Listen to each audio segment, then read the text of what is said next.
ሰላም ጤና ይስጥልን ውድ ሌላ የጥበብ ፖድካስት ቤተሰቦች እንደምን አላችሁ? እኔ እግዚአብሔር ይመስገን በጣም ሰላም ነኝ። በአሁኑ ሰዓት ቴክኖሎጂው የፈጠረልንን ጥሩ አጋጣሚ በመጠቀም ጠቃሚና አስፈላጊ ይሆናሉ ባልናቸው ጉዳዮች እርስ በእርሳችን በመወያየት አንዳችን ከአንዳችን እንድንማማር ቴክኖሎጂውን ለመልካም ዓላማ በመምረጥ በማዋል እንደተለመደው ዛሬም በዚህ ሌላ የጥበብ ፖድካስት ተዘጋጅቼ ቀርቤያለሁ። እናም በቀደሙት ቪዲዮዎች እንደገለጽኩት የዚህ ፖድካስት ዋና ዓላማ የተለያዩ እንግዶችን በተለያዩ የሙያ ዘርፍ የተሰማሩ የማህበረሰባችን አካሎች በተሰማሩበት የሙያ አገልግሎትና ሌላ ጥበብ ወይንም ሌላ መክሊት ዙሪያ ውይይት እናደርጋለን። በዚህ ሙያቸው ካሳለፉት የስራ ልምዶቻቸው ያጋሩናል። ታዲያ ዛሬ በጣም ውድና ክብርት እንግዳ ይዤላችሁ ቀርቤያለሁ። ይቺ ክብርት እንግዳዬ በጣም የምወዳት ውድ ጓደኛዬ ናት። የቢዝነስ መምህሬና ሜንቶሬ ናት። ከምንም በላይ እንደ ትልቅ እህት መካሪ ናት። በሙያዋ በማህበረሰባችን ለብዙዎቻችን ተጽዕኖ ፈጣሪ ናት። ለግለሰቦችና ለታላላቅ ድርጅቶች አማካሪ ናት። የኔነሽ ታደሰ ባለትዳርና የልጆች እናት ናት። እናም ይችን ውድ እንግዳ በዚህ ሌላ የጥበብ ፖድካስት ይዤ ስቀርብ በጣም ደስተኛ ነኝ። በውይይታችን ብዙ ጠቃሚ እውቀት እንደምታገኙበት እንተማመናለን። የዚህ ፖድካስት ቤተሰብ ትሆኑ ዘንድ በአክብሮት እጋብዛለሁ። እኔ አስቴር አያሌው ነኝ። አብራችሁን ሆኑ። በዚህ ሌላ የጥበብ ፖድካስት ዛሬ ላይ ያለችውን የኔነሽን የገነባትን ማንነት በድሮ በወርቃማው የልጅነት ጊዜ የነበረሽን አስተዳደግሽን እስኪ ትንሽ አጫውቺን። አመሰግናለሁ ዳግመኛ አክብሬ ስለጠራሽኝ ማለት ነው አስትዬ። ይሄ የተባረከ የፖድካስት ጊዜ የተቀደሰ እንዲሆን እኔ መመኝልሻለሁ። አሜን። ያው የተወለድኩት ጎንደር ከተማ ነው። እዛ በህፃንነቴ ወደ አዲስ አበባ መጣን። ብዙ ትውስታዬ አዲስ አበባ ላይ ያለ የገነባኝ ህይወቴ ለማለት ብዙ ጊዜ ጥሩ ነገሮችን ሰዎች ይነግራሉ፣ እንደዚህ ሄደው ምናምን። እኔ ግን እንደምንሽ አድርጌ ማየው አዲስ አበባ የነበረ ቀላል ያልነበረውን ጊዜ ነው። ቤተሰብ እንደሚናገር ከዛ በፊት የነበራቸው ህይወት በግል ህይወታቸው ጥሩ እንደነበረ ብዙ ሰምቻለሁኝ። ግን እንደ ግሌ የማስታውሰው አዲስ አበባ ወደ እስራኤል ሀገር ለመምጣት ከ6 ዓመት በላይ እዛ ያሳለፍነውን ጊዜ ነው። ያን ጊዜ ደግሞ የአሁኗን ማንነቴን ጠንካራ አስተሳሰብ እንዲኖረኝ የገነባ ትልቅ እንትን ያለው ይመስለኛል። ትልቅ ተጽዕኖ ወይም አስተዋጽኦ። በጣም ጥሩ ነው። ለዚህ አስተዋጽኦ ያደረጉ ሰዎች ካሉ በመንገድሽ ላይ የነበሩ ዛሬ ላይ ለአንቺ ማንነት ምክንያት ናቸው ብለሽ የምታያቸው ካሉ ብታጋሪ በደስታ አስትዬ። ያው እንግዲህ እንደ ህብረተሰብ ሳየው ማለት ነው ያደግንበት አንድ ሰለሞን መስሪያ ቤት፣ እዛ አብረን ያደግነው ያሳለፍነው ችግር አንድ ላይ ማለት ነው ህይወትን እንደ ግል ሳይሆን እንደ ጋራ እንድናሳልፈው አድርጓል። በማይንዴ ደግሞ ልክ በጭንቅላቴ ውስጥ እንደ ትልቅዬ እንትን ሆኖ ያላሳደገኝ አባቴ ነው። ትልቅ እንትን የነበረው ቦታ የነበረው ከውስጤ ማለት ነው። በአንድ በኩል እማዬ ጥራ ግራ ያለ አባት በአዲስ አበባ እንትን እኔን ልክ እንደ ሞጃ ልጅ ነው ያሳደገችኝ፣ ምንም ሳይኖራት ማለት ነው። እዛ የትፍሩት የሚባል መገናኛ የሚያውቅ ያስታውስ ይሆናል። እና ከዛ በቃ ልክ እንትን እንዳይሰማኝ በእሷ ቤት ማለት ነው። በጭንቅላቴ ደግሞ ወደዚህ አብሮን ሊመጣ ያልፈለገው አባቴ ተለይቶኝ የቀረው እሱን በቃ ተመልሼ ለማየት ህይወትን ለመገንባት የሚል ራሴ ለራሴ የነገርኩት ትልቅ ማንነት፣ ራሴን ቁጥብ አርጌ ኮስታራ፣ ጠንካራ፣ ስነስርዓት ያላት ልጅ ሆኜ እንዳድግ ይህንን አድርጊ ሳልባል ራሴ በራሴ ለውስጥ እየነገርኩት ማለት ነው። እና እናትና አባቴ ያው ሁሉም ሰው እንደዚህ ይላል፣ ግን ያው እናትና አባቴ በጣም ብዙ እንትን አላቸው በህይወቴ ላይ አላቸው። አዎ የኔ ብዬ የሚይዘውን ህይወት ማለት ነው። እንደዚህ አድርጊ ስላሉኝ አይደለም። በቃ በማንነትሽ የምታዩ የምትገነዘቢው ነገር አለና ይሄ አዎ ትልቁ ትምህርት ያውም ትልቁም የሚያስተምረን በህይወት ላይ ያው ሰዎች ሆነው የምታያቸውን ነገር ነው ወስደሽ ወደ አንቺ የምታሰርጽው እና በዚሁ ላይ በስንት ጊዜ መጣችሁ ማለት ነው? እኛ ወደ እስራኤል ሀገር የመጣ ነው በ1998 ነው። እዛ 6 ዓመት ከጠበቅን በኋላ ማለት ነው። ከዛም በኋላ ሀጽሮት ያሳፍ የሚባል ለ1 ዓመት መርካስ ክሊታ ካራቫን ላይ ነበርን። ከዛም በኋላ ሀጽሮት ያሳፍ ታውቂዋለሽ? ሀጽሮት ያሳፍ ብዙ ሰዎች አሉ ነበሩ። ከዛ ስንት ጊዜ ቆያችሁ? አይ ብዙ አልቆየንም። እዛ 1 ዓመት ቢሆን ነው። ያው እኛ ወጣቶች እዚህ ሀገር እንደመጣን ብዙ አዲስ ገቢዎች እንደሚያውቁት ማለት ነው ወደ ፒኒሚያ ነው የሄድን። ሰው የሀጽሮት ያሳፍን ህብረተሰቡን ነው እንጂ ቦታውን ምናምን ትውስታ የለኝም። ህብረተሰቡ ግን ያው እዛ አዲስ አበባ ብዙ ያሳለፍነው ነገር አለ ብዬሻለሁ። እና እዚህ ራሱ ምንም ከ20 ዓመት በኋላ እንኳን ብንገናኝ በቃ ልክ ቤተሰብ አለ አይደል? አዎ እንደዛ ነው። እና ወደ ፒኒሚያ ሄድኩኝ ከጓደኞቼ ጋር። ፒኒሚያ ነው አዳር ትምህርት ቤት ቦርዲንግ ስኩል። እዛ ነው ከ6ኛ ክፍል ነው ከ7ኛ ክፍል እስከ 12ኛ ክፍል የጨረስኩት። ኢትዮጵያ ተምርሽ ነበር? ኢትዮጵያ እስከ 6 ተምሬያለሁ። 6ኛ ክፍል። ከዚህ እንደመጣሽ ቀጠልኩ አዳር ትምህርት ቤት። እሺ አዳር ትምህርት ቤት ኡልፐና የሃይማኖት ትምህርት ቤት ነው። ኦፍራ የሚባል ይሹፍ። እዛ ከ7ኛ ክፍል እስከ 12ኛ ክፍል እዛ ተማርኩ። ማለት እዚህ ሀገር ያለውን እስራኤላዊነት በደንብ አድርጌ የተማርኩት በእነሱ መነጽር ነው። ይሄንን እንግዲህ እዚህ ሀገር ያሉት የበለጠ ሊረዱት ይችላሉ። የከተማ ልጅ አለ፣ የገጠር ልጅ አለ። ከገጠር ልጆች ጋር ነው ያደግኩት። የራሱ የሆነ አስተዋጽኦ አለው ስለ ሀገሪቱ ያለው አስተያየት፣ ስለ ራስሽ የኔ የምትዩ ማንነት የሚገነባበት ነው። እዚህ ላይ እንደ ምክክር ካየነው ብዙ ልጆች በልጅነታቸው ገና በ12 ዓመታቸው ከእናትና አባታቸው ተነጥለው የሆነ አዲስ ማንነት ነው የሚገነቡት።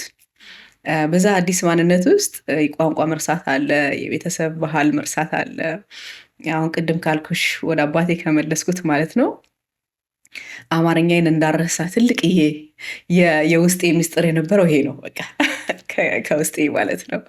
ምንም ከፈረንጅ ጋር ሁኜ በአማርኛ በማላወራበት ቦታም ቢሆንም አማርኛዬን እንትን ማለት እንዳረሳ ነገር።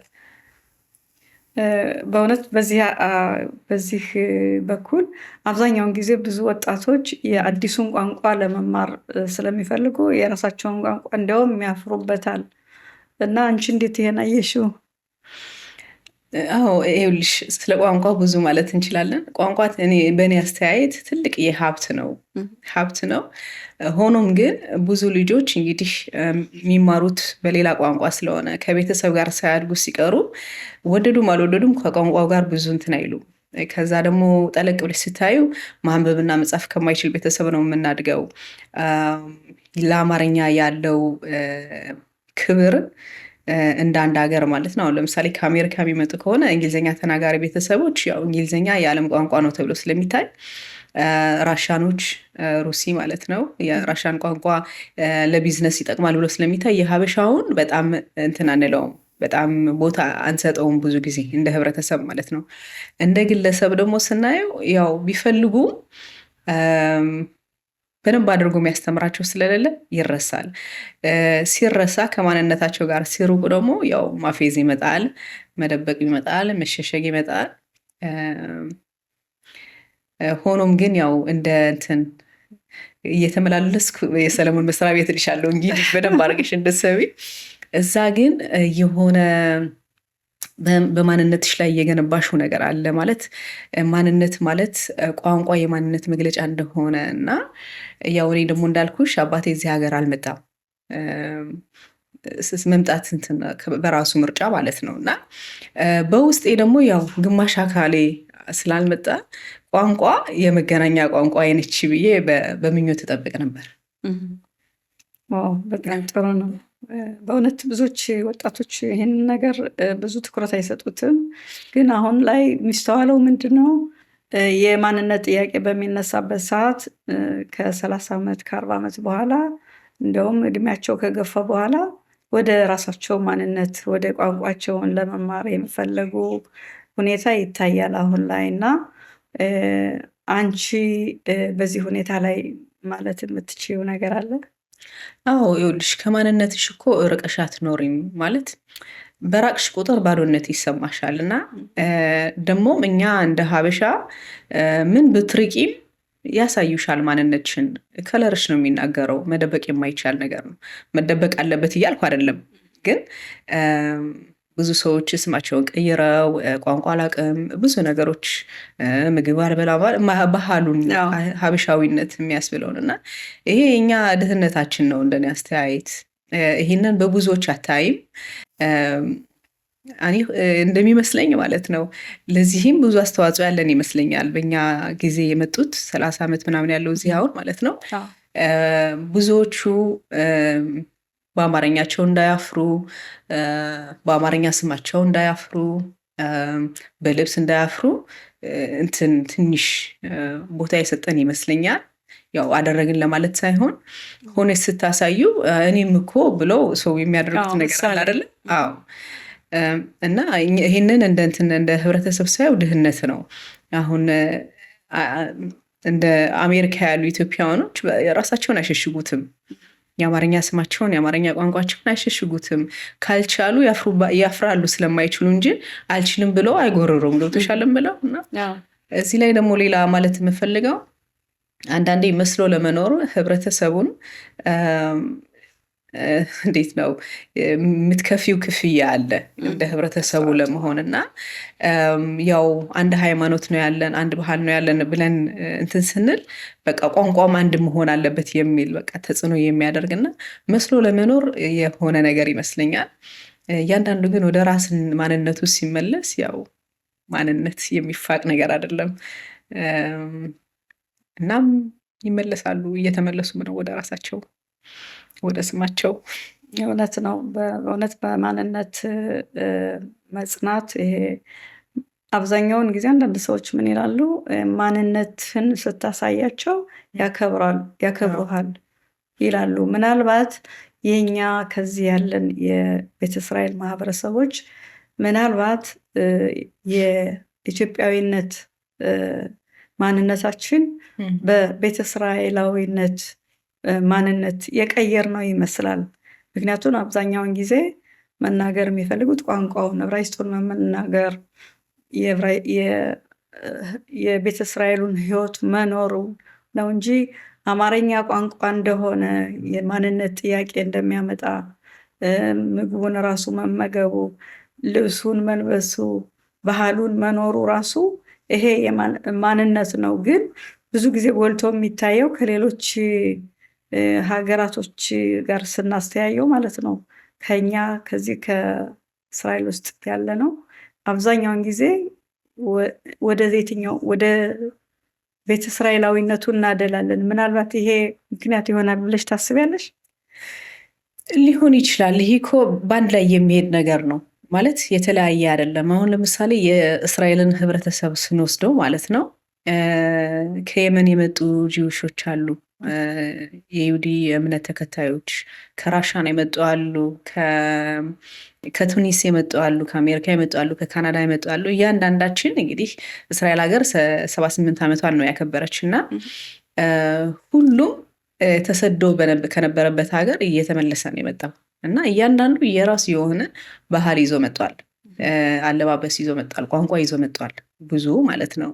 ምንም እንኳን የምንኖርበት ሚድል ኢስት የአረበኛ ቋንቋ ተናጋሪዎች ቢሆኑ ብዙ ባህሎች ከዛ ወደዚህ መጥተዋል ከእያንዳንዱ ማለት ነው። እና እኛ ደግሞ ይዘነው የምንመጣው ባህልና እንትን ይዘነው የምንመጣው ባህል የ3000 ዘመን ታሪክ ከትክክለኛ ከመጽሐፍ ቅዱስ ጋር ቀጥታ ዳይሬክትሊ የሚያገናኘን ስለ ንግስተ ሳባ ሲባል በቃ የመጽሐፍ ቅዱሱ ታሪክ ሁሉ ማለት ነው ያለምንም ትርጓሜ ያለምንም ጣልቃ ገቢታ ቀጥታ ይዘን የምንመጣ እንትን ነውና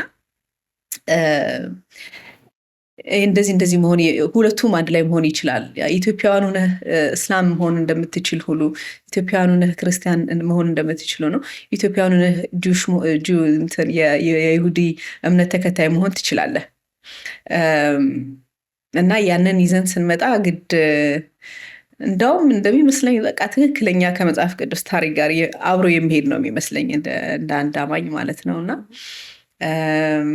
ግን ከህብረተሰቡ ጋር ሳስተያየው ህብረተሰቡ የሚጠይቅ አይነት ጥያቄ አለ ማለት አንቺ ይዘሽው የመጣሽው ባህል ወደ ኋላ ቀርነት እንትን ብሎ አሁን ልክ እንደ አዲስ መሆን አለብሽ ነገር እና ሌላ ደግሞ የሚመስለኝ ብዙዎቻችን በ90% እንግዲህ ከገጠሯ ኢትዮጵያ የመጣነን እና አለመማራችን ወይም መጻፍና ማንበብ አለመቻላችን ወደኋላ ያስቀርናል ብለን ስለምናይ በቃ ሞደርን ይማል አይደለ እንደዚህ እንትን ማለቱ መሰልጠን ይመስላል ማለት ቋንቋን አለማወቅ መሰልጠን ይመስላል እንዲሆን ይችላል ነው ማለት ሳይሆን በአስተያየታቸው አላቅም ትልሻለች ሂብሩን በደንብ አድርገሽ ስታወሪያት በደንብ አድርጋ አትችልም እና ምኑ ይሆናል እንትኑ ማትችይበት ምክንያት እያፈርሽበት ካልሆነ። እሺ ከዚህ ጋር አያይዘሽ ደግሞ ያው ከአዳር ትምህርት ቤት ነበርሽ ከዛ ከጨረስሽ በኋላ ያለውን ያው እንደምታውቂው አስትዬ እዚህ ሀገር 12ኛ ክፍል ከጨረስን በኋላ የግዴታ አርሚ ወይም ወደ ውትድርና መመልመል አለ። የተማርኩበት ሃይማኖታዊ ትምህርት ቤት ስለነበረ ግዴታ አልነበረብኝም እና እኔ ደግሞ ያው በ6-7 ዓመት እዚህ ሀገር የዛኔ ማለት ነው እንደመጣሁኝ አገሪቱ ለእኔ እንደ አንድ ተማሪ እንደ አንድ ህፃን ብዙ የተቀበልኩባት ስለሆነ ማገልገል ፈለግኩኝና ናሽናል ሰርቪስ ወይም ሽሩት ኖሚ እዚህ ሀገር የሚሉት 2 ዓመት ግዴታው 1 ዓመት ነው። እኔ 2 ዓመት ነው ያደረግኩት። የመጀመሪያውን ዓመት እዚህ ኡልፐና እዛ ማድረሻ ነበርኩኝ። ሁለተኛውን ዓመት ደግሞ ተልኬ ሽሊካ ሁኜ ማለት ነው አሜሪካ ነው ያገለገልኩት። አሜሪካ ለ1 ዓመት ነው የኖርኩት። እዛ የሂብሩ አካደሚክ የሚባሉ የይሁዲ ትምህርት ቤት ነው እዛና ያው የብዙ ይሁዳኖች አሉ አሜሪካ እንደምታውቂው ከነሱ ጋር እሰራ ነበር ለ1 ዓመት። የስራዬ ዋና እንትኑ ያው የእስራኤልን ባህል መናገር የራሴን ማንነት እንትን ማለት በተቻለ እነሱን ወደዚህ ማቅረብ ነው እና ለ1 ዓመት እዛ ነው የነበርኩት። ማንን ነበር የምታስተምሪው? ከዛ በቃ ኮሚድ እንትኑን እንዳለ ነው ትምህርት ቤት ቀን ትምህርት ቤት ሄደን እናስተምራለን ልጆችን ማለት ነው። ከሰዓት በኋላ ከህብረተሰቡ ጋር የተለያዩ ፕሮግራሞች አሉ። በአመት በዓል ጊዜ ቅዳሜ ከቤት እየጠራነ በቃ ሽሊካ ሆነሽ እዛ ስትሰሪ 24 ሰዓትሽ ከህብረተሰቡ ጋር ነው የምትሰሪው እና በጣም ድንቅ ደስ የሚል ጊዜ ነበር እዛ ያሳለፍነው። እዛ አመት ከጨረስኩ በኋላ 2 ዓመቴን አጠናቀቅኩ ማለት ነው። ከዛን ከተመለስኩ በኋላ ከዛው ከአሜሪካኖች ጋር እሰራ ነበር ቤት ሸመሽ። እዛን የተዋወቅን ከአንቺ ጋር 1 ዓመት በደንብ አድርጌ ሰርቼ ለትምህርት ቤቴ የሚሆን ብር ከያዝኩ በኋላ ወደ ትምህርት ዓለም ደግሞ ዞርኩ መልሼ። እዚህ ላይ ይኸውልሽ እኔ ትምህርቶችን የምመርጠው እንዴት ነው መሰለሽ 2 ዲግሪ ሳረግ ማለት ነው። የዛኔ 2 ዓመት ሳገለግል ከዛም በኋላ 1 ዓመትም ስሰራ ኤጁኬሽን አካባቢ ነው እንትኑ እሰራ የነበረ እና በጣም ወደድኩት ከህብረተሰቡ ጋር መስራቱን እና ሄጄ እዛ ስማር በቃ የምሰራውን ስራ እንትን ለማድረግ ነው በቃ ሰርቲፊኬት ለመስጠት ለምሰራው ስራ ነው እንጂ ተምሬ ስራ አገኛለሁ ብዬ አይደለም። ገብቶሻል የምለው የምወደውን እየሰራሁ እያለ ኦኬ ከዚህ ላይ እንግዲህ ዲግሪ ሲኖረኝ የበለጠ እንትን ማድረግ ይቻላል የሚል ሀሳብ ሲኖረኝ ተማርኩኝ። 2ኛውን ዲግሪ ሲሄድም እንደዛው ነው ማለት ኤጁኬሽን ያጠናሁት የመጀመሪያውን ዲግሪ። ከዛም በኋላ እንደዚህ ከህብረተሰቡ ጋር ስሰራ ከአሙቶት ጋር ስሰራ እንደዚህ ሳይ ማለት ነው ቀጥታ ለህብረተሰቡ የሚሰጠውን አስተዋጽኦ ወደ ኦርጋናይዜሽን ወደ እንትኑ ወደ ድርጅቶች ቢሆን ወደ ታች ያለው ኢምፓክት ከፍ ያለ ይሆናል የሚል ሀሳብ ሲኖረኝ እየሰራሁት እያየሁት ማለት ነው። 2ኛውን ዲግሪ ሳጠናም እንደዛ ነው ስራ ለመፈለግ ሳይሆን እየሰራሁኝ እንትን ለማለት ህፃን ያለሁኝ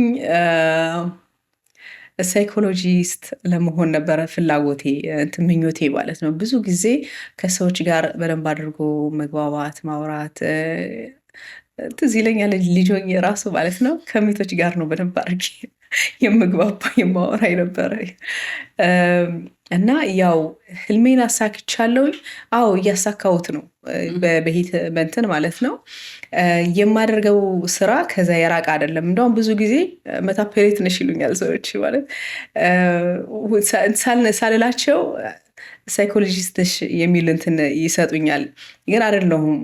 ሆኖም ግን ሁሉንም ሰው ሳየው ማለት ነው ኢቭን በድርጅት ላይ ቢኖርም ቦታውን አይደለም ሰውን ነው ማየው እና ኢትፓትፎት ሽት ሳስተምር ፒቷህ ምናሊም ሳስተምር ሰውን ነው ማየው፣ የሰውን ነው መረዳው፣ ሰውን ነው ምገነባው። ስለዚህ ሰው መገንባት በሚለው ላይ ያው ያሳካሁ ይመስለኛል። እንትኑን ይህ የልጅነት ምኞቴን ማለት ነው የምገነባው ሰው ስለሆነ ማለት ነው። ሆኖም ግን እታ እንዴት ነው በሂብሩ ማደባለቅ ይቻላል አይደለ? አይቻልም? ችግር የለም። አዎ ፕሮፐርቲ ፑል የሚለውን ቃል ትሬትመንት ወደ ኢትፓትሁት ነው የምወስደው እንጂ ወደ ኋላ እንትኑ አይደለም። አሁንም ቢሆን በቃ ምኞት አንዴ በልጅነት የተመኘሹ ምኞት አይደለም። እኔ ልጅ ነኝ። አሁንም ብዙ ምኞቶች አሉኝ፣ አሳካቸዋለሁ በእግዚአብሔር እርዳታ፣ በእግዚአብሔር ፍቃድ። ያው ስለ እኔ ቅድም ስናገር የአሁኑን ህይወቴን አልተናገርኩም፣ በልጅነቴ ነው የቀረሁት። አሁን እኔ ባለትዳርና የ5 ልጆች እናት ነኝ። ህይወትን የማይባት መነጽር ለየት ያለች ነች። ቅድም እንደነገርኩሽ ሄጄ ተምሬ ፍቃድ ሰጠውኝ እሰራለሁ ሳይሆን እየሰራሁ ፍቃድ አገኛለሁኝ እና ህብረተሰቡን አብዛኛውን ለእኔም ራሱ እዚህ ሀገር ነው ብዙውን የተማርኩት። የህብረተሰቡን እንትን ያው እንደምታውቂው እንግዲህ አስተዳደግሽ ምናምን ልዩነትን ይፈጥራል የምታያቸው ነገሮች እና እዚህ ሀገር ደግሞ ከኢትዮጵያ ወደዚህ የምንመጣው በ90% ከገጠር ነው የምንመጣ ብዬሻለሁኝ እና ብዙ ቤተሰቦች በራሳቸው ቋንቋ ራሱ አልተማሩም።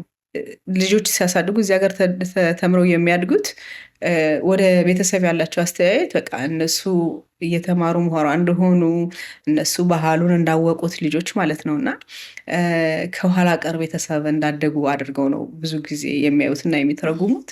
ያ ማለት ወደ ኋላ በለስ ብለው ያላቸውን የህይወት ታሪክ እና የቤተሰብ ታሪክ በኩራትና በእንትን ሳይሆን በፍረትና በትንሽነት ነው የሚያዩት። ያ ማለት አብዛኛውን ጊዜ ብዙ ጊዜ በወጣቶች ምናምን ብዙ መፈራረቅን ታያለሽ እና ብዙ ዓመታት ከወጣቶች ጋር እሰራ ነበረ። ቲኔጀርስ እንግዲህ ያለሽ እና በእነሱ ላይ የምችለውን ተጽዕኖ ወይ አስተዋጽኦ ከነሱ ጋር ማቀራረብ ወደ ራሳቸው ወደ ህብረተሰባቸው የሚለውን በደንብ አድርጌ ወጣት እያለሁኝ ከወጣቱ ጋር እሰራ ነበር። እያደግኩ ስመጣ እናት ስሆን ማለት ነው ዓለምን በእናት መነጽር ሳየው፣ እንደ እናት ሁኜ ሳየው፣ እንደ አባት እንደ ቤተሰብ ሁኜ ሳየው እንዴት አድርጌ ነው ህብረተሰቡን ቤተሰቡን ማለት ነው ወደ ልጆች ደግሞ ማቀርበው ማለት ልጅ እያለሁኝ ልጆችን ወደ ቤተሰብን ነበር ገባሽ ያው እንደ ድልድይ ሳይሆን እንደ አማካሪ ማለት የዛኔ ያልተቀበልኩትን እንትን ተምሬ ነው የተቀበልኩት ብዬሻለሁ አይደለ? እንደ አማካሪ ሆኜ እዛም እሰራ ነበር። ከዛም በኋላ ወደ ቤተሰብ ግን ትልቁን ከቤተሰቦች ጋር መስራት ወይም በሆሩት ዙሪያ መስራት የሚለውን እናት ሆኜ በእናት በኩል የተማርኩትን ማንነት ነው አሁን የማስተምረው። ገብቶሻል? የአካዳሚክ ትምህርት አለ፣ ከራስሽ ልምድ ደግሞ አለ። አዎ ያንን ሁለቱን አያይዘሽ ማለት ነው ይሄንና ይሄንን አጣምሬ እንደዚህ አድርጌ ለህብረተሰቡ ባቀርብለት በራሱ ቋንቋ በሚገባው በባህሉ ብዙ ትምህርቶች በአካደሚክ የሚማሩ ብዙ ትምህርቶች ለማናጀሮች ብቻ የሚማሩት ይትፈትፉት ማለት ነው። ይሄንን አምጥቼ ለህብረተሰቡ ባቀርብለትስ ምን አለበት? አብሮ ቢቋረስ ነገር አላል አብሮ ቢበላ ነገር እና ዛሬ ሆሩት በትኗ በምጽኡት ሚሽታና የሚለው ኩርሴ ሆሮት በትኗ ማለት ተራማጅ የሆነ እናትነት ወይም አባትነት ማደግ ሁልጊዜ የሚያደግ እና በምጽዩት ምሽታና ማለት ያው ያለንበት ሁኔታ ብዙ ጊዜ ለውጥ ያው እዚህ ሀገር ከጦርነት ወደ ጦርነት ብዙ ጊዜ በእንትን ነው የምንኖረው እና ይሄ ራሱ ትልቅ እንትን ነው ትልቅ ሚና አለው በቤተሰብ ውስጥ እና እሱንን ሳስተምር በምኞቴና በፍላጎቴ ልጆችንና ቤተሰብን ለመገንባት ያው ጠንካራ ቤተሰብ ጠንካራ ህብረተሰብን ይገነባል ብዬ ስለማምን እንደ አንድ ህብረተሰብ ደግሞ የሌላው መጠንከር እኛም ጥንካሬ ነው ብዬ ስለማምን ከቤተሰቦች ጋር ድሮ በአካደሚክ አስተምረው የነበረውን ትምህርት እንዴት ነው ጨማምቄ አፈራርቄ የራሴ አድርጌ ኩርስ አድርጌ አስተምራቸዋለሁ። ይህንን ሁሉ ወደ አንድ ስወስደው ማለት ነው ወደ አንድ ጭምቅ ሳረገው ሰውን መገንባት የሚለው ላይ ነው ማስቀመጠው እና ሰው ማለት ለእኔ ካሊፋ ለብሶ ስለመጣ የበለጠ ክብር አለው ወይም ጉስቁል ስላለ እንትን አለ ሳይሆን ሰው ጠንካራ ማንነትን መገንባት የሁሉም መጀመሪያ ነው ብዬ አምናለሁኝ። የራስህ የሆነ ቢዝነስ ይዞ ለማቋቋም የራስህ እምነት አለ፣ አስተሳሰብ አለ መገንባት ያለበት ማለት ነው። የምኞትህ መነሻ ምንድን ነው? በፍራቻ የተመሰረተ ነው ወይስ በብልጽግና በፍላጎት የተመሰረተ ነው የሚለውን ማለት ነው። ይህንን ስትወስጁ እያንዳንዱ ማናጀርም ሆነ ቤተሰብም ሆነ ሁሉን ስታዩ ሰው በሚለው አጠናቅቀዋለሁ እና ሰው መገንባት ከዚህ ላይ ያው የትምህርት ሙያዬ የውፂር ጉኒ ካውንስለር ኦፍ ኦርጋናይዜሽን ነው እና እዛ ኦርጋናይዜሽን ሲባል ያው እንግዲህ ዶሆት ማየት አለ። እኔ ደግሞ ሰዎችን ነው ማየው እንዳልኩሽ ሰዎችን እና ሜንቶሪንግ በዛ ነው የበለጠ ብዙ እንትን ያልኩት እውቀትን ያገኘሁበት ማለት ነው። ከትልልቅ ሰዎች ጋር ከኛ ደግሞ እንግዲህ እውነትን ካወራነ በሀበሻ ከፈረንጅ ጋር ሰርተሽ እንትን ስትይ በዛ ጋር ሲሳካልሽ በሀበሻም ነይ ከኛም ይሉሻል ገብቶሻል። እና የመጀመሪያውን የስራ አለሜ ከፈረንጆች ጋር በእንትን ያው እንደምታውቂው ኮሌጅ አስተምር ነበረ ከ2019 እስከ 2025 ድረስ እና በዛ ሳሰለጥን ሳስተምር ወደ ህብረተሰቡ ደግሞ ያንን ያው ሰው መገንባት ነው ስላልኩሽ ከቋንቋው ጋርም ከእውቀቱ ጋርም ባህላዊ እንትኑንም ራሱ በደንብ አድርጌ ስለተማርኩትና ስላወቅኩት ወደ ቤተሰብም አምጥቼ ሳስተምራቸው ራስን ማበልጸግ ቲክሾረት ቤኒሺት ቶባ የሚባለው እንደዚህ የመግባቢያ ቋንቋ በሚባለው እምነታዊ ሃይማኖታዊ ሳይሆን እምነታዊ እንትን ጠንካሪነቶች የሚባሉት እሱን ያው አምጥቼ ከህብረተሰቡ ጋር እማማርበታለሁ እና እንዳልኩሽ ወደ አንድ እንትን ስገንትን ስለው ሰውን መገንባት በሚለው ላይ ነው የበለጠ ፎኩስ የማደርገው። ያው ቢዝነስ ቢባልም እኮ ከኋላው ያለ ሰው ነው በቃ ምንም ብትዩ ከኋላው ሰው ነው ያለ እና ሰው የሚለው ቃል በእኔ በእምነት በጣም ትልቅ ነገር ነው። ይኸውልሽ ህብረት የሚለው እንትን አንዳንዴ በሀበሽነት ማለት ነው እንግዲህ ራሳችን ጥቁም እያደረግን እንትን ካለን አብሮ ለመብላት በጣም ጎበዞች ነን፣ አብሮ ለማልቀስ በጣም ጎበዞች ነን። አንድ ሰው ሲከፋ ወይ አንድ ነገር ሲሆን በህብረተሰቡ ላይ የኛ ሀበሻ ሲጎዳ ሆ ብለን እንወጣለን። አብሮ ከማደጉ ላይ ወደኋላ ቀርተናል ገና። እዚህ ላይ ብዙ እንትን አለው ብዙ ቴዎሪዎች መስጠት ይችላሉ። እዚህ ላይ በራስ መተማመን የሚለው ሌላን ማመን ብዙ ነገሮች አሉ። ሆኖም ግን እንደ አንድ ህብረተሰብ ጠንካራ ግለሰብ እንዳልክ ወደ ህብረተሰብ ስንሄድ የመጀመሪያውን እንትን ያደረግኩት የሰበሰብኩት ያው አንቺም ያው የጎረቤት አባል ስለሆንሽ ማለት ነው ከአሁን በፊት ከኔ ጋር ተምረው ያለፉትን የጠራሁት ቀጥታ ዳይሬክትሊ የፈለገ ይምጣ ሳይሆን በትክክል አብረን ማንነቴን የሚያውቁ ትምህርቱን የተማሩ በራሳቸው ቢዝነስ ላይ በግልም ሆነ ከእንትንም እያሉ ብቻ ዋና ቢዝነስ ብቻ ሳይሆን ግማሽ አጽማይ ግማሽ እንትን ከሆኑ መራሱ ማለት ነው እነሱን ነው የጠራሁት። ለምንድን ያው ምስክርም ስለሆኑ ለታሪኩ ማለት ነው። እና ምንድነው የምታስተምሪው በምትዩ ላይ እንዳልኩሽ አሁን መልሼ ሰውን ሳይ ሰውን በሙሉ ማንነቱ እንዲገነባ ነው የምፈልገው። ምን ለማለት ነው? አሁን አንዳንዴ ቢዝነስ ስላለው ብቻ ስለ ቢዝነሱ ብቻ ማውራት ይቻላል። ግን እኔ ግን ሳየው ቢዝነሱን አይደለም ብቻ ማየው ምን አይነት እምነቶች ወደኋላ ሊያስቀረው ይችላል? የቤተሰቡ ጉዳይ እንዴት ነው? እናት ነች አባት ነው? ከዛ ዓለም ላይ ማለት የተፓትኮቲ ሽት በረያ ሆሊስቲ ትለዋለሁ። አስተያየቱን ሰፋ አደርገዋለሁ። ለምንድን ብትይ አንድ ሰው በአንዱ ስኬታማ እንዲሆን ነው የምፈልገው አይደለ? በስራው ብቻ ብር ማግኘቱ ሳይሆን በሚያደርገው ነገር ስኬታማ እንዲሆን ደግሞ በትዳሩ እየተጎሳቆለ በቢዝነስ ብቻ ከሆነ ያን ሰው በመሃሉ የሆነ የሚፈራረቅ ነገር አለና በታሪክ ሸል ሜንቶሪንግ የውፂስኪ ሳደርግ ማለት ነው እኔ ለየት አድርጌ የማየው እንትን አስተያየቱን የምወስዳቸውም ሰዎች ለየት ያሉ ናቸው ማለት እንደዚህ ራሳቸውን ሰፋ አድርጎ ማየት የሚችሉ እና ነገሮችን በሂደት እየተገነባቡ ከፍ እያሉ እንዲሄዱ። ሀበሻ ምን ይላል? አፍንጫ ሲመታ አይን ያለቅሳል። እኔ በጣም እቀናለሁ በሰዎች ላይ እንደዚህ መጥፎ ነገር እየሰሙ ዝም ሲሉ ማለት ነው። እንዴት ነው የሚያስችላቸው እላለሁ። እኔ አልችልም፣ በእውነት ነው የምልሽ፣ እኔ አልችልም፣ ዝም ማለት አልችልም። በሶሻል ሚዲያ ማለት ነው አንደኛ ሀሳቦችን እንትኖችን እጽፋለሁኝ እንደ ይመስለኝ ግን እንደዚህ መጥፎ ነገር ሲሆን በእኛ ልጆች ላይ ጉዳት ሲደርስ በእኛ ልጆች ብቻ ሳይሆን እንደዚህ ሰው የሚለውን እንትን የሚገፋ እንትን የሚል ሳይ መብቱን ሲነኩ ዝም ማለት አልችልም። እውነት ብችል ኖሮ እኔ እንጃ እኔ አልችልም። የሚችሉ ሰዎች እቀናባቸዋለሁ። እንዴት ነው እያየው ዝም የሚሉት? እና አሁን ደግሞ ብዙ ነገሮች ያው ተጽዕኖ የሚደረገው በሶሻል ሚዲያ ነው እና ነገሮችን እውላለሁ እንዲሰማ ማለት ነው፣ ሌሎችም እንዲሉ ድምፅም እንዲሆኑ ማለት ነው።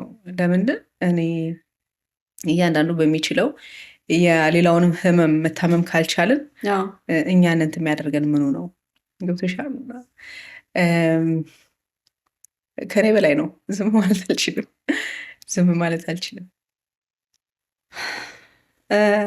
ያው አሁን እንዳልሽው በእውነት በማህበረሰባችን ብዙ የሚደርሱ ጉዳቶች አሉ። አብዛኛውን ጊዜ ልጅ ይጠፋል፣ ልጆች ይገደላሉ። ብዙ ጉዳት ነው የሚደርሰው በማህበረሰቡ። በእውነት ይሄን ህመም ብዙ መቋቋም እስከሚያቅት ድረስ እውነትም ዝም ማለትም አይቻልም። ግን ያው እንግዲህ እያንዳንዱ የራሱ ምርጫ አለው። ምርጫም ብቻ ሳይሆን ያው ለህብረተሰቡ አንቺ አንደኛ ምሳሌ ነሽ፣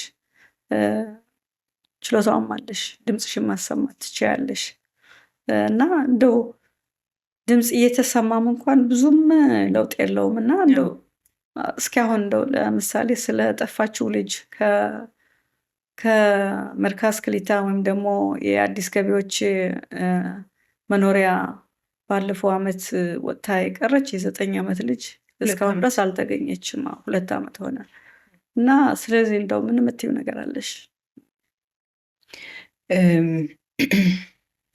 ይኸውልሽ በህብረተሰቡ የሚደርሰው ጉዳት ማለት ነው የኔ ብለን መያዝ ግዴታ ነው።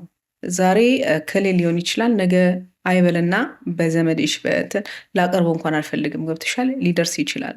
እኔ የመጀመሪያ ስሜቴ በጣም የተጎዳ የሰለሞን ተካ ጊዜ፣ ከዛ በፊት የዮሴፍ ሰላምሳም ነበረ፣ በጣም አሞኝ ነበር። የሰለሞን ብዙ ነበሩ። እንደው እንደ እንትን ነው የምልሽ በቃ እንደ ምሳሌ እናት ሆኜ ወንድ ልጆች እያሳደግኩ የእሱን እንትን ስሰማ ማለት ነው ከኔ የተቀየ እንትን ያለ ነገር አለ፣ የተለየ ነገር።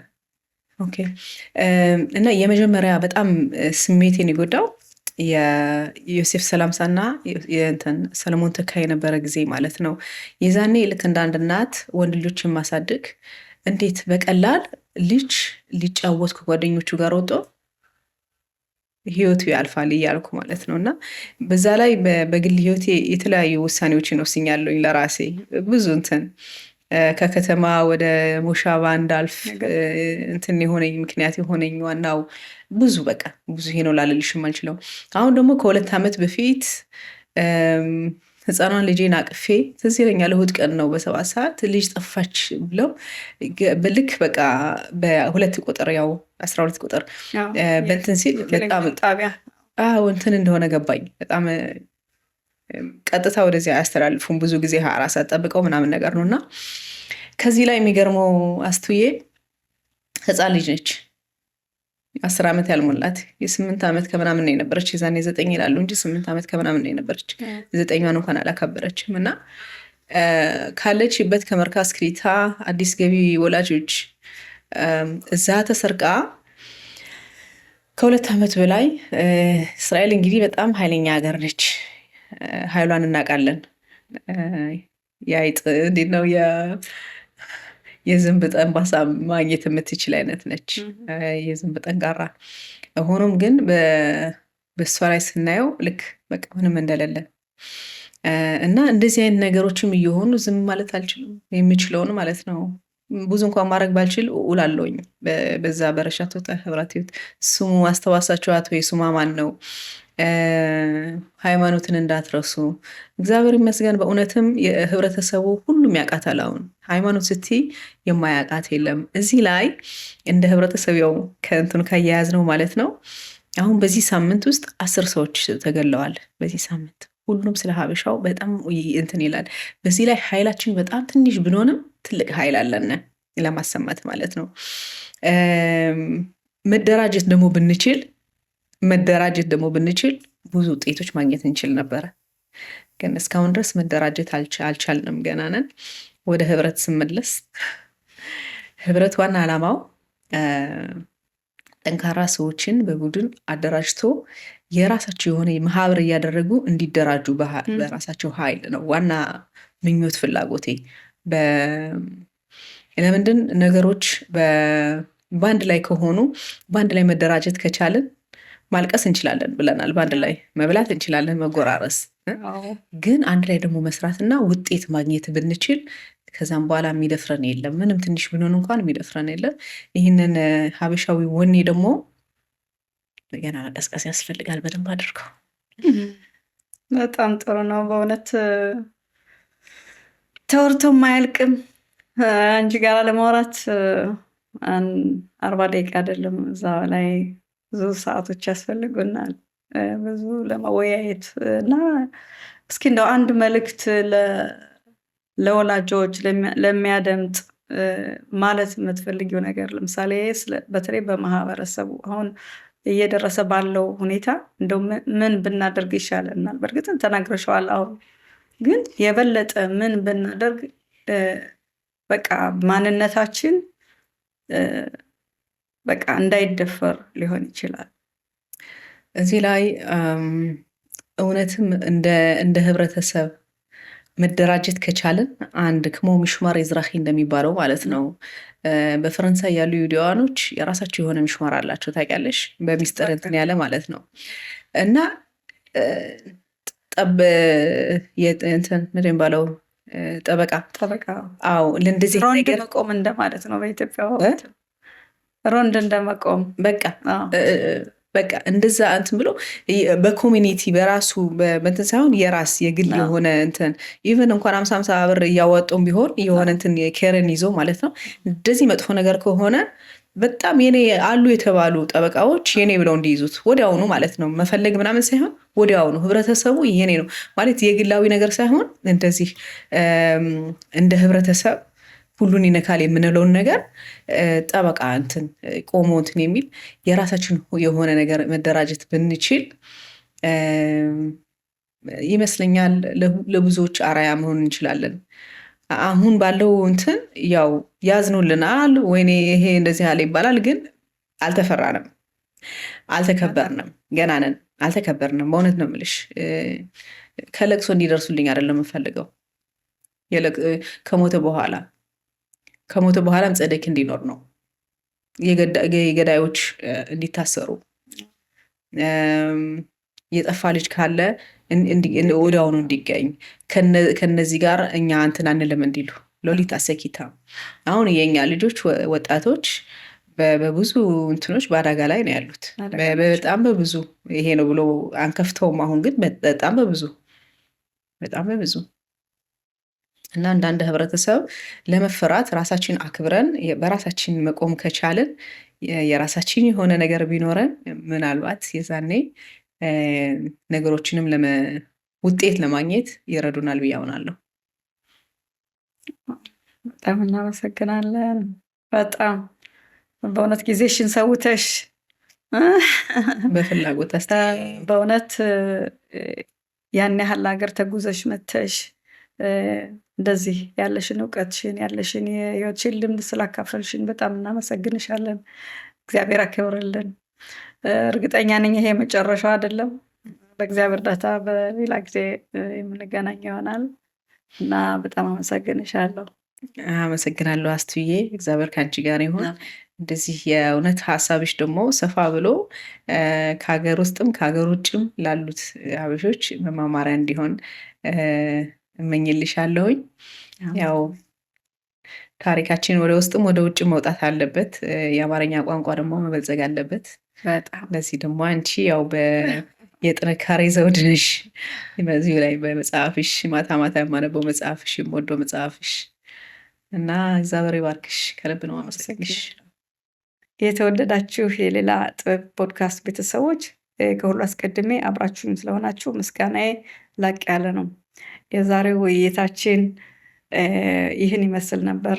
በውይይታችን ጠቃሚ ነገር እንዳገኛችሁበት ተስፋ እናደርጋለን። በቀጣዩ ፖድካስት በሌላ ርዕስና በሌላ የሌላ ጥበብ ፖድካስት እስከምንገናኝ በሰላም ቆይልን። እናመሰግናለን።